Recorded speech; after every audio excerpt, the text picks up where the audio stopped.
All right, so we are on here. I'm going to click on the Facebook Live here. Now I don't need to notify Facebook. I don't need to share a link. Oh, it's trying to make me rotate my phone. That is unfortunate. Here, can you just rotate phone? There's got to be a way to just tell the phone to rotate.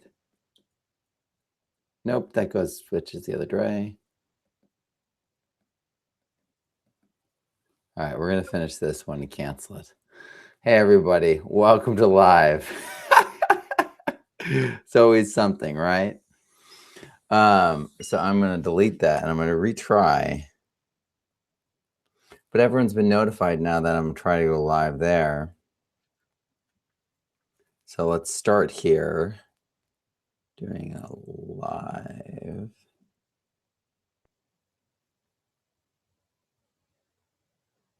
Q&A, week 13. We're talking about renewable energy. You knew you were crooked, right? Yeah, I'm live on the other line too, though. Okay, just wanted to make sure. So I was trying. I'm doing it both ways. All right, so here we go. Facebook coming back at you. And let's flip the camera around. Hey. All right, so live on both ends. Facebook, we're live. YouTube, we're live. We're live in the course. It's being recorded. Welcome to week 13 live. This is the Advanced Permaculture Student Online. We're talking about renewable energy. I've got your questions. I've got a few things I wanted to talk about in particular that always come up. And I want to talk about what I hope for in the future, because there's a reason that Bill didn't even have a section in his book on renewable energy. There's a reason, because it wasn't developed then. And even now, even though we have the information, even though we have the history to help us, we don't have all the pieces yet designed properly. So solar panels we'll start with. Hey, Carol. Good to see everyone. So we've got some people on here. We got some people on here. It's so good to see you all, wherever you are. I've got multiple cameras here. So forgive me if I'm bouncing around with my attention.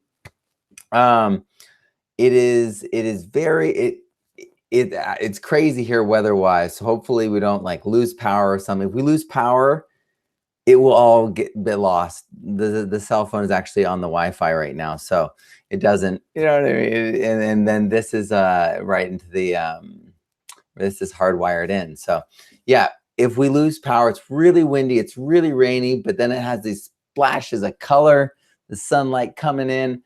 It's amazing, but often we lose power here. I don't know if you guys have noticed, but we've been snowed in. We've been without power for like up to 6 days at certain points.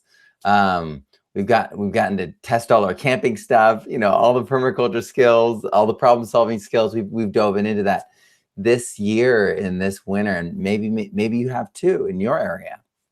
So it's great for you all to be here. I see a lot of you are over on Facebook. So it's good to see us in both locations, because that way all bases are covered, and it was just really easy. I could just set up the camera on this thing, and then you guys can be here and this can be here, you know, just that easy. All right.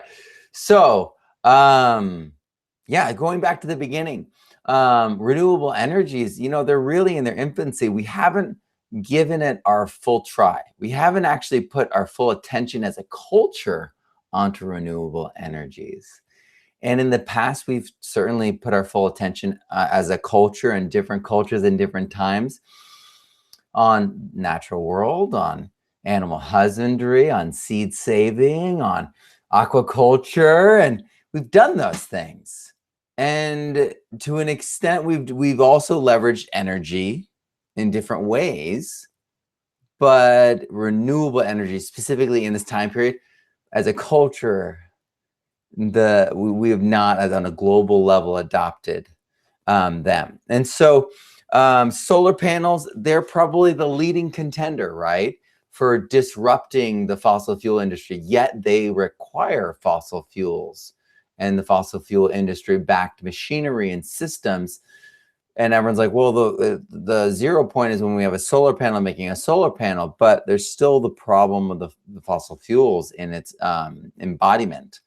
And so it really, for me, we need to look at it through the same lens that we talk about in the book and in the course, the ERORI, the energy return on energy invested.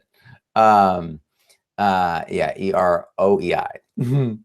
um, and essentially, it's like, all right, well, all the energy that goes into that, if the panel is just going to last only 10 to 20 years, it's essentially wasted. And it's like, what about we create things that are modular, that we look forward and understand the materials that we'll be using and how to use the materials we have now wisely so that we can reuse them. If we can create modular systems, just like if, we created a standardized, like the screw, when we created a standardized screws, like the threading on screws, when it became standardized, it changed the world. When we standardize things, it allows for this great spread of innovation, because that piece, that unifying, that linchpin technology or understanding gets spread. So I really do believe that if we have solar panels that can be disassembled and then broken down, maybe melted down or something like that. I mean, I'm not trying to be like, oh, well, you must take it out and plant it in the soil. You know what I mean? I'm not creating a fantasy here. But if there's any emissions, we totally can trap that. We can scrub that out, and we can, then deal with that specifically and tie those things up. There are ways to deal with all these things smartly. So let's do it. Let's make it happen. Let's make solar panels modular and designed so that they can be redesigned, reused, broken down, and recycled, and they don't just form more toxic waste. Because in their construction and in their disposal, toxic waste is the word that people use. Or toxic toxins, are the words used. So I really hesitate, to highlight solar panels. And I even have a solar panel section in the course, and I've made a video for it and everything. And I just always end up having this conversation instead of showing what a home DIY system is. And I want to do a better video with multiple systems and go up the chain and show, because I've got a small system and it's so simple, but it does so little that it's great for backup for emergencies and whatnot. But you can just have a generator out back and be 10 times better. You know what I mean? So it's really about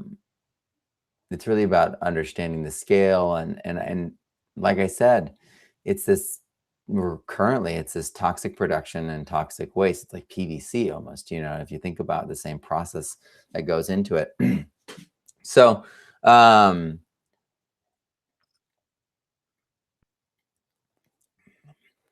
we really need to demand better of solar panel manufacturing, and we can.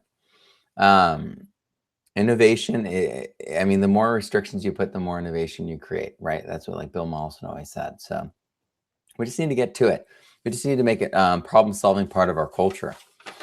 Now, burning clean. A lot of people get this confused. And they're like, oh no, well, this is clean. It's great for the environment.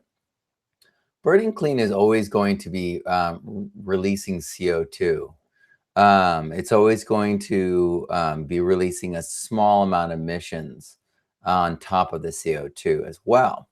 I think that because we started off, most of us, in a world where when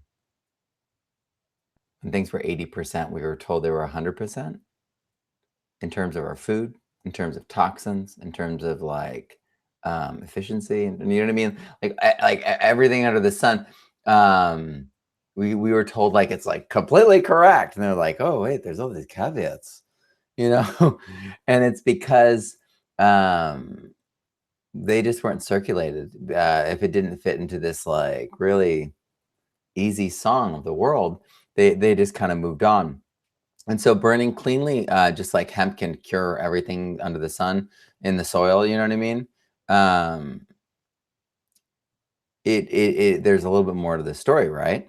So we need to make sure that when we are burning cleanly, we understand what that means. And number one, it means is that you're in a certain temperature range, such that it burns everything off as primarily CO2, and you don't get any of the volatile toxins. And there are some that can come through, right? Still small percentages, but for the most part, it's like 99%, you know what I mean, burning off. But if you go too hot, then you start releasing crazy stuff. And so the low burning and the too high burning, you get into serious trouble. So it's really important that when we talk about burning clean, we understand temperatures. We understand that when they want to burn things cleanly and dispose of them, they use fossil fuels to like, jet like things to get things to a high temperature really quick and then burn those things off. And so when we're talking about burning cleanly in this class, though, we're talking about starting stick fires in uniquely designed systems that get up to clean burning temperature.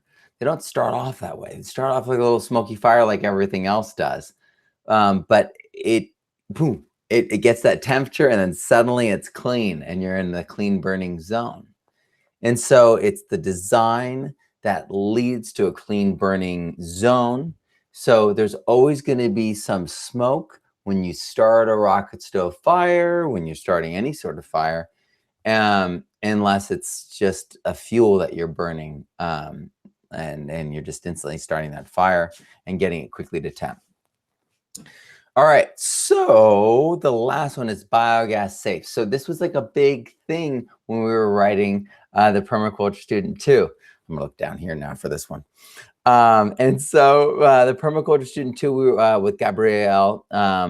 She has a lot of experience with biogas. She's actually featured in one of the videos, if you guys notice later on.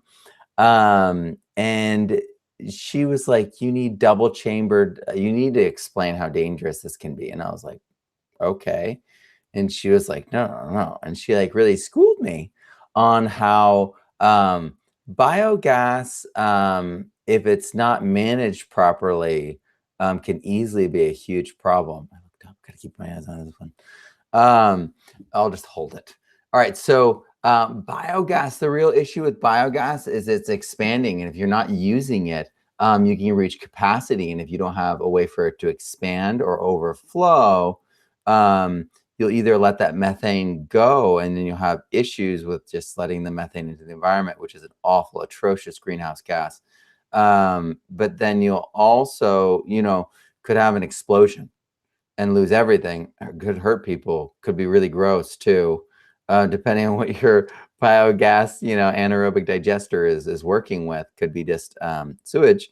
So we have to be really wise about this, and that's why I feature in this course something that does solve that does address that, and that is the home biogas unit 2.0.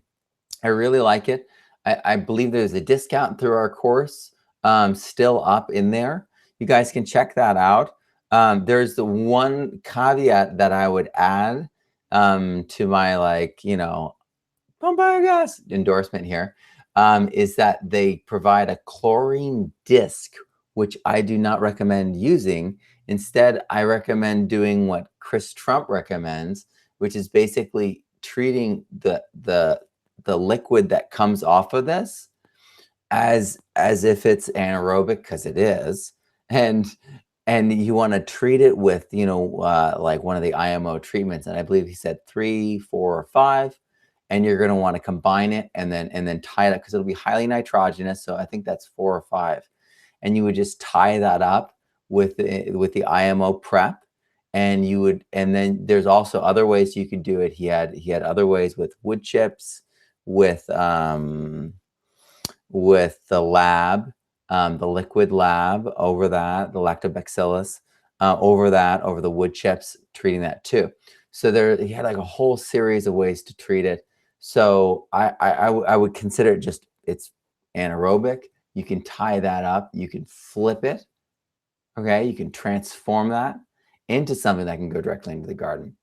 It's advertised as being able to go through that chlorine thing and then go directly in the garden, and never do that. Never do that, please. Yes.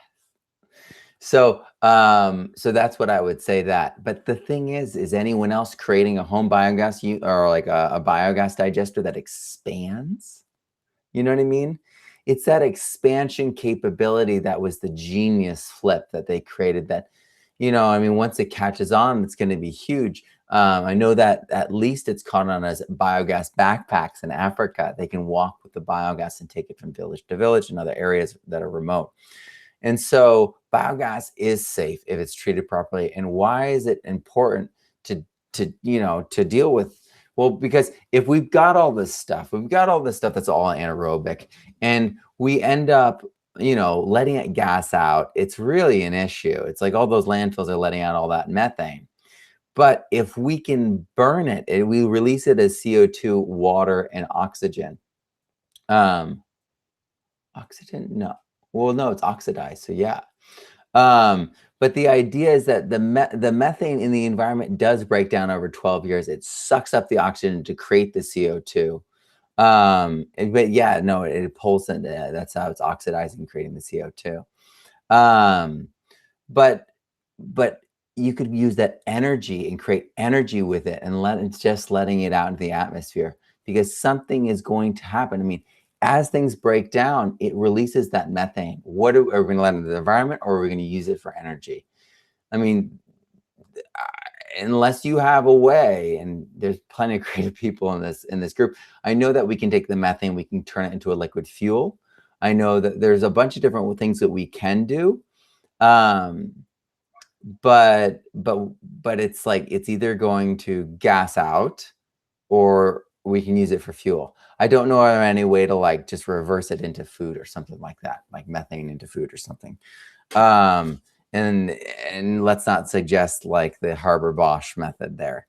That the synthetic nitrogen isn't healthy for the soil. It cuts the organic matter, and then that's what it's feeding the plants with. Destroys the soil structure, destroys the soil carbon. So that's not a pathway either. But I'm always open to suggestions. But yeah, so the biogas situation is, it's like we're dealing with the methane by turning our methane that we're going to be releasing anyway from all this waste that we're working with.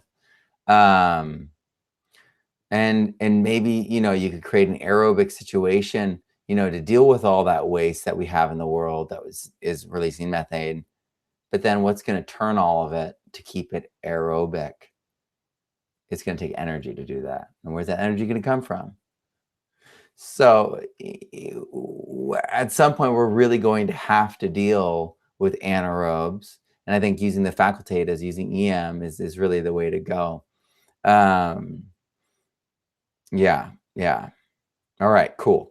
So biogas is safe if it's handled properly, and it's a really positive solution to a really big problem. All right, so you guys ready for your questions? All right, let's go over there now. All right. Let's split this screen like this. There we go. All right, cool. So, all right, first. Alan Booker raised a lot of very real questions about our reliance upon and excessive use of electronics. I might ask what can be done to make them less disruptive to living systems.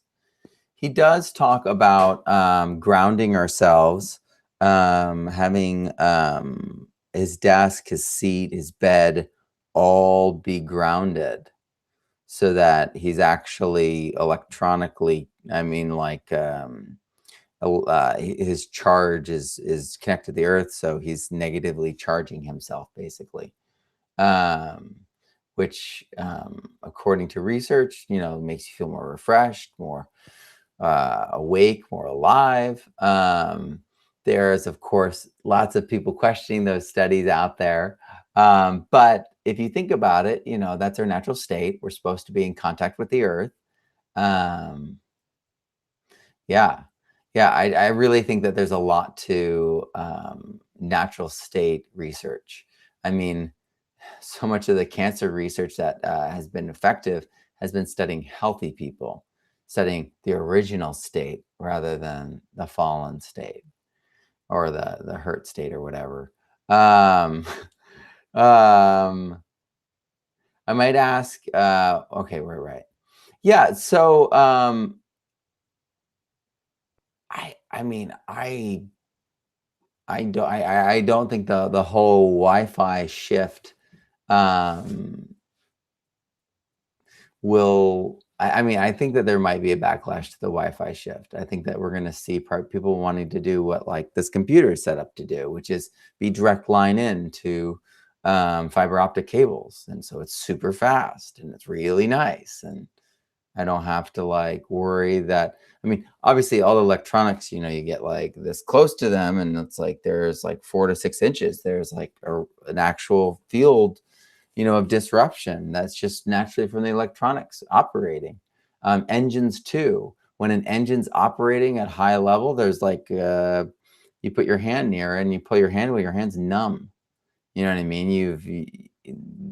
There are things that aren't good for you. You don't want to put your head next to that. You know what I mean?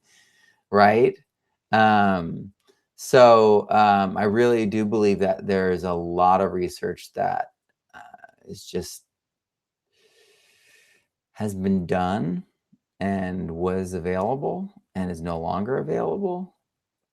There's research that is done in other countries, and that's why we see reports like people saying that in France, pre-K through elementary don't allow cell phones or Wi-Fi in schools. There's a lot of stuff. Yeah. So I think the number one thing to do is to start by unplugging consciously. And I think that I've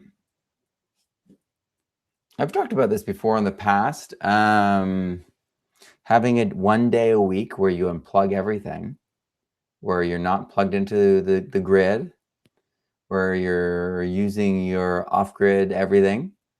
And it may be a little bit at first like you're an Orthodox Jew, and I've got friends who do that, who did that their whole lives, and they start the food cooking and turn off the heat and cover it up and make sure it's gonna hold the heat and let it cook overnight so that the food's ready the next day, and they don't have to use any fuel, they don't turn on the lights, they don't, they're very, very careful to observe the Sabbath.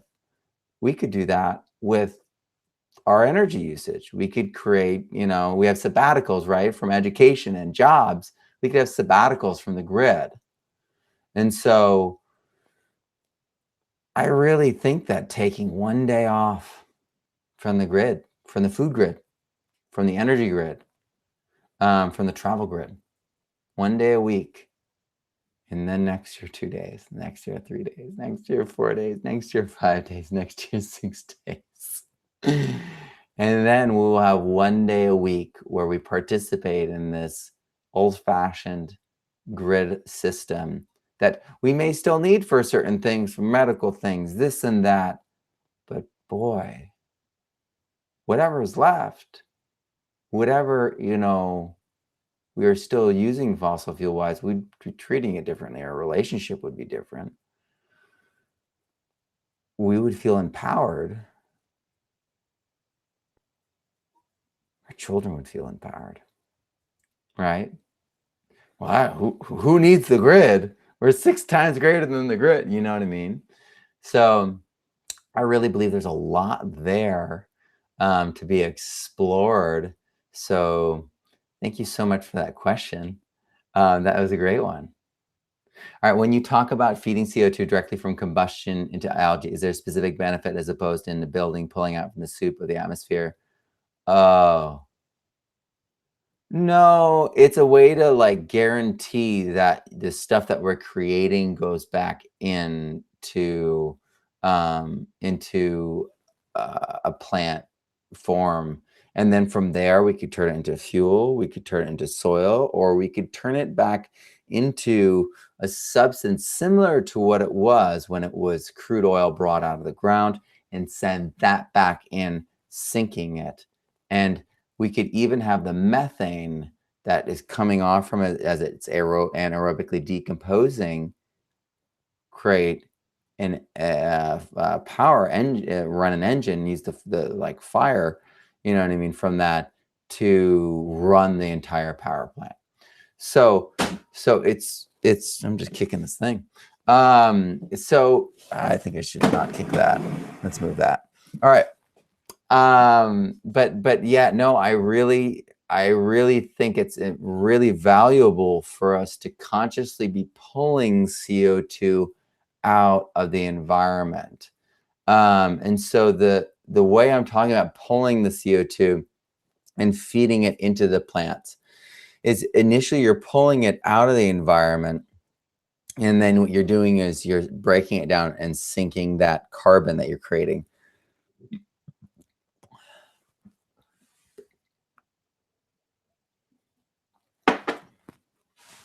So it's just a way to guarantee that we don't continue the process. You think education reform in STEM is more difficult than in other fields? I personally noticed extra pushback from my own father, who is in tech. Maybe this is because they are used to definites in the fields and are more resistant to situational complexities. Yeah, I mean, I think that tech in some ways is code for something I can patent and own and make money from. And so when you have systems that are so open-ended and scientifically complicated, it makes it something that you can't patent, you can't like clearly make like a business plan out of or a university career out of. And that scares a lot of people. I think that the entire science education system needs to be addressed because it's not ethical. It's not based on ethics. So how can it be trustworthy? Why would we be teaching our kids, something they could use to destroy everything we've created, everything we love? And that's what we've continuously seen is science, has been used, like the basis for, and this is just so maddening for some people to learn, but the basis for like all like Nazi Germany's, awfulest crimes was science, because the science of the times was based in eugenics and race theory. And that fake, awful, it's all based on the bumps in your head phrenology from the 1800s, all that kind of junk. And that kind of, yeah, just, And so, yeah, it's just, I really get worked up when but that's really where all this is rooted, is in this limited way of thinking, this limited time frame of understanding, and we have this science now that is largely influenced by industries that, as you say, are reliant upon tech in terms of patent, in terms of ownership, in terms of, dominance, in terms of wealth, and not in terms of like fixing and addressing problems from an ethical perspective, in terms of a culture perspective, in terms of lifestyle. And those kinds of choices, they've never really been on the table. Ethics were never introduced in schools. The basics of our society were never even brought up. The fact that yeah, just crazy. So many things are just never brought up. So much of our history is just never discussed. Um, hmm. Oh,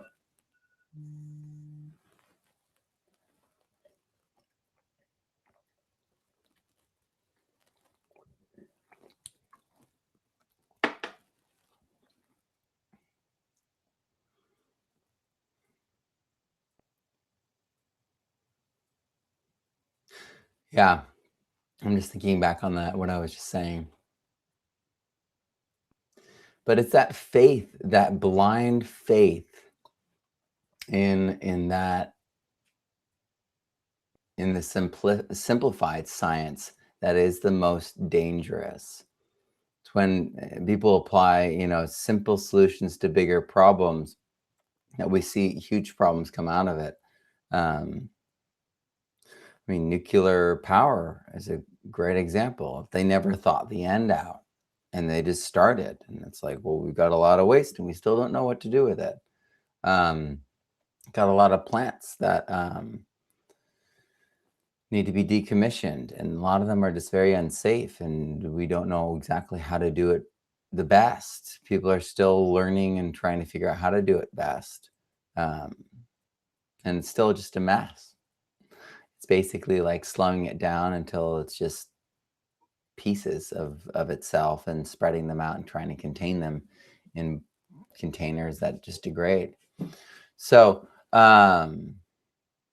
yeah, I think that there's a lot of hubris that goes into science these days,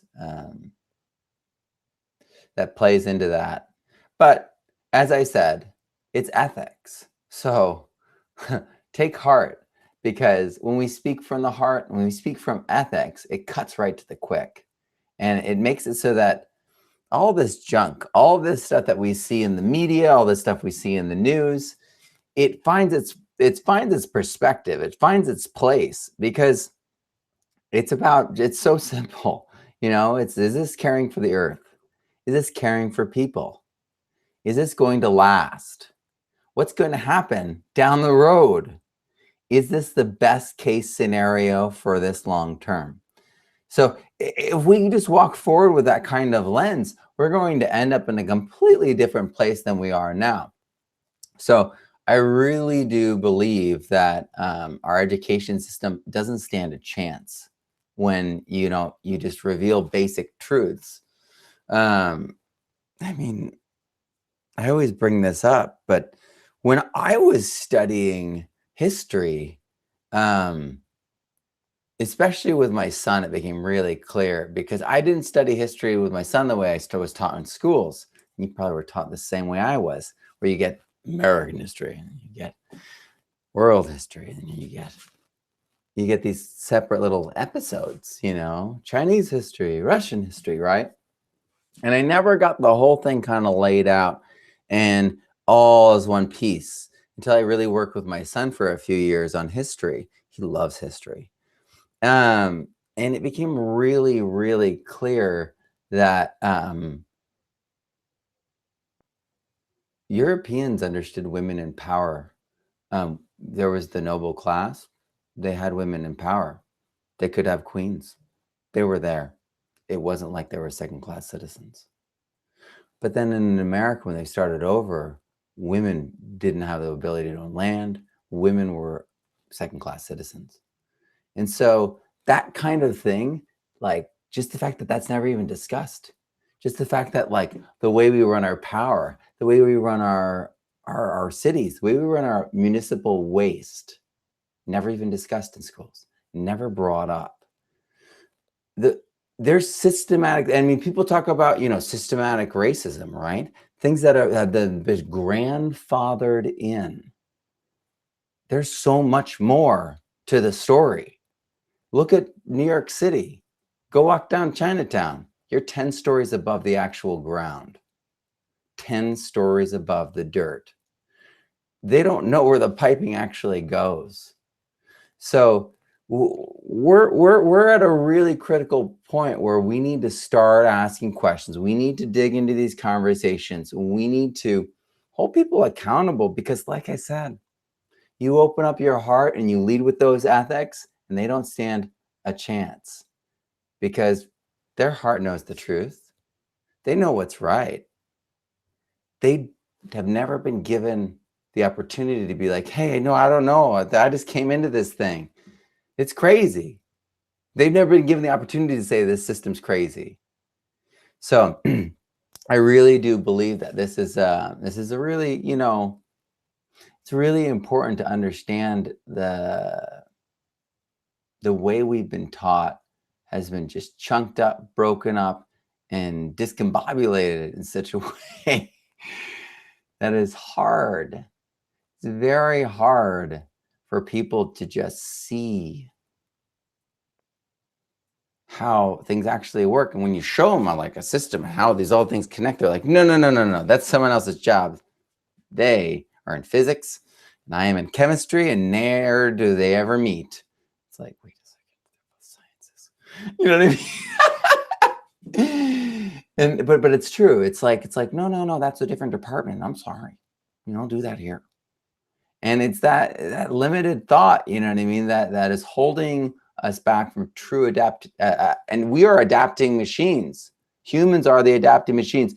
It is very telling that we are at a time period where politicians are calling out women on a large scale and saying that the fact that our society is not having women jumping all over everyone and attacking them for poisoning our children, it should say something to all of us. We are sitting on our hands. Things are out of control. Things are crazy and complex, but we're not reacting. We're not jumping to. And we're finally like having that response, that delayed response, that last minute when you're half asleep at the wheel. It's, you know what I mean? You let yourself, we've fallen asleep at the wheel, it feels like, in so many ways as a culture. And people are waking up. People are getting, I mean, when a politician says something like that, it's like, wait, what? You know what I mean? That's an indicative thing of what's going on culturally everywhere, is that people are starting to ask fundamental questions about why. What's the full story? Who am I? What can we be? Why are we here? What is our culture really for? People are fed up, they're fed up of the Netflix. They're fed up of, the endless, the same. And then every day, we find out another animal's extinct. Every day, another doomsday story. People are sick of it. People are ready for something great. People are ready for something new. People are ready for something to get them out of bed of the day and get them super excited. And so, yeah, people are ready for permaculture. People are ready for a life of meaning and purpose. And so that's the real reason I'm doing, Unstoppable Enthusiasm. And I have the test copies on their way right now. So I have them right now coming to me. And I really feel like this is it. People need to get that connection to get moving again. I feel like, I mean, you guys know it. You've seen it in your own lives. You guys are doing stuff. You guys are active. You're reaching out. You're making different. You're planting those seeds. You're growing that soil. But you're seeing people around you who are frozen, who are watching you in shock or in awe, or like, oh, I wish, but I can't. Those kind.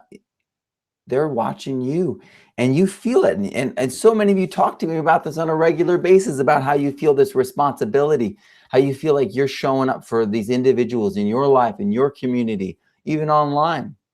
And you are. We all are. Our enthusiasm is what they borrow first.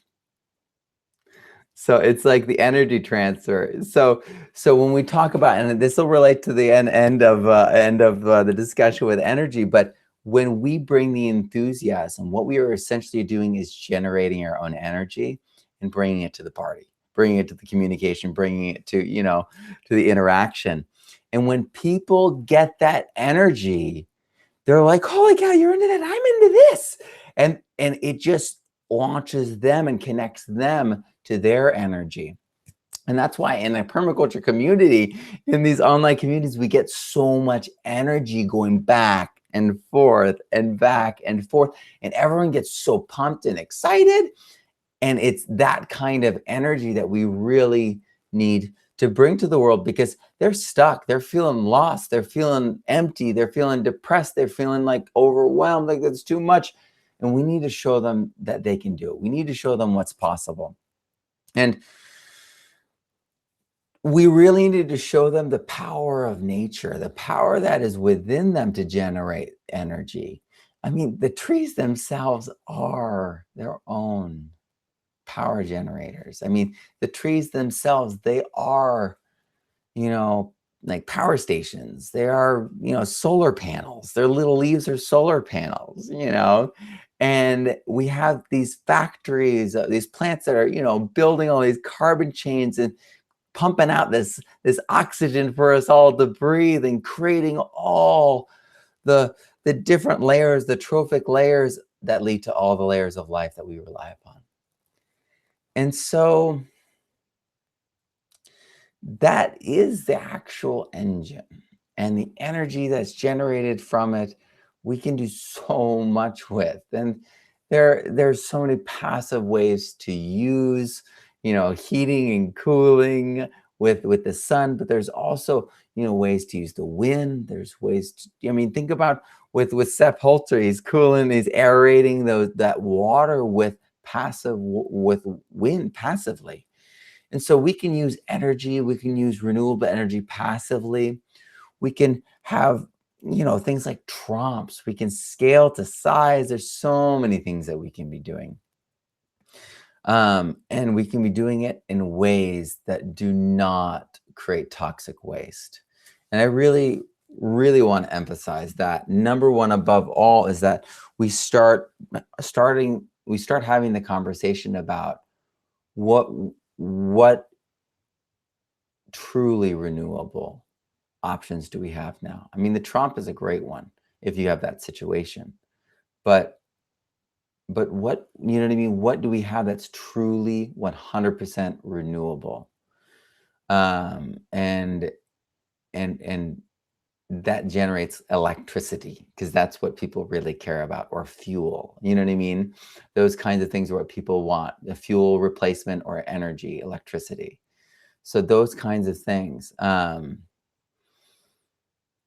And I really do believe we need to rely more upon animals, not to enslave them or anything like that, but to partner with them and use them in ways that make them feel valued, make them feel, a part of, the ecology of our communities. Horses love to help. A lot of horses are really smart and love to play games. Yeah, so there's so many things out there, that can radically change our relationship. And yeah, it's not going to be instant gratification, instant rewards, but that's not the point. It's actually in the slowing down where we find the most gratitude, when we find the most meaning and purpose. I don't think racing anywhere can we truly find a deeper meaning. So yeah, I really I'm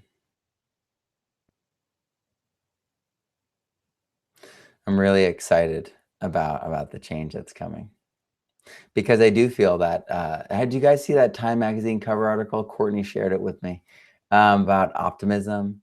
I don't know if you guys have noticed the change in a lot of the music in the past 2 years. But there's a change coming. People are opening their hearts, they're opening their minds, and they are ready. They're ready for something new. So I'm just so excited to share with everyone unstoppable enthusiasm, and to really, apply more of that into the way I teach, into the way I build things, so that we all can get to that deeper level of learning and understanding, and can, just spread this as fast as possible. All right. Well, those are the questions. No, we don't have any others. I'll scroll right through here and see if there's any. Oh man, Daniel Halsey. Hey, Daniel, it is good to see you. Oh man, it is great to see Daniel. Always love learning from Daniel.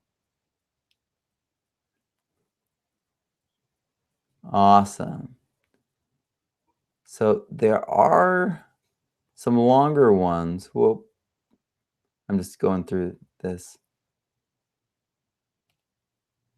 All right. Perfect.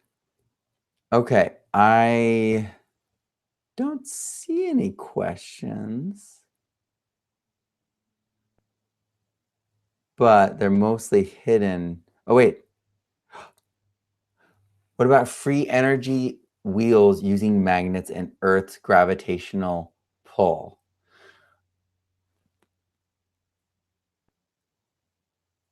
I don't know. Have you had anyone like build a house around that so that they, run like a whole household on that?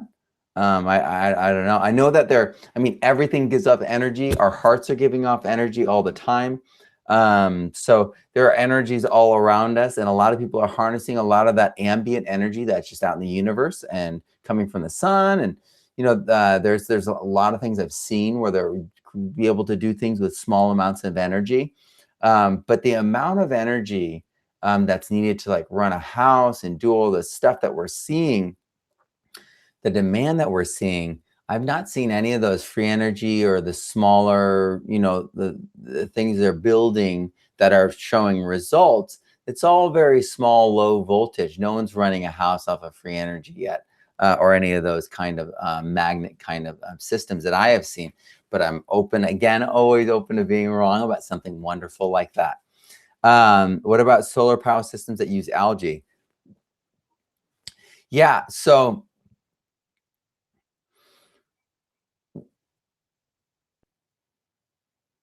what I've heard of this, but they're growing the algae to create fuel using, and they have them using the sun in these bins, but I didn't know if it's creating solar power directly like a solar panel. Carol, I don't know. I don't know enough about that. But every week there's new things that are showing up. So I am, again, ready to be wrong, ready to be wowed, ready to be excited, because we are finding things out every day that are just absolutely phenomenal. My son was telling me today about how you can turn peanut butter into diamonds with enough pressure and heat. Apparently you can. So yeah, it's really, we live in exponential times it's a cliche at this point, but it's nonetheless true. And it's also something that's really hard to grasp. It's like, imagine 1 million shoes. We actually aren't really good at imagining the size of what that is. It's the same thing with that. Anyway, I hope that you all have an amazing week. I hope that we continue this conversation, because this is a conversation that needs to be had. We need to start talking about the ethics. We need to start talking about recycling, reusing, upcycling, modifying, standardization, modular, all the different things that could be used to be wiser with our resources, to be more caring with the earth. Thank you so much for watching, and I hope that you all have a great week. I'm Matt Powers. Grow abundantly, learn daily, and live regeneratively. And let me know if you like this Facebook, YouTube live scenario I created here. And if it works for you all, I'll keep doing it. All right. Have a great one.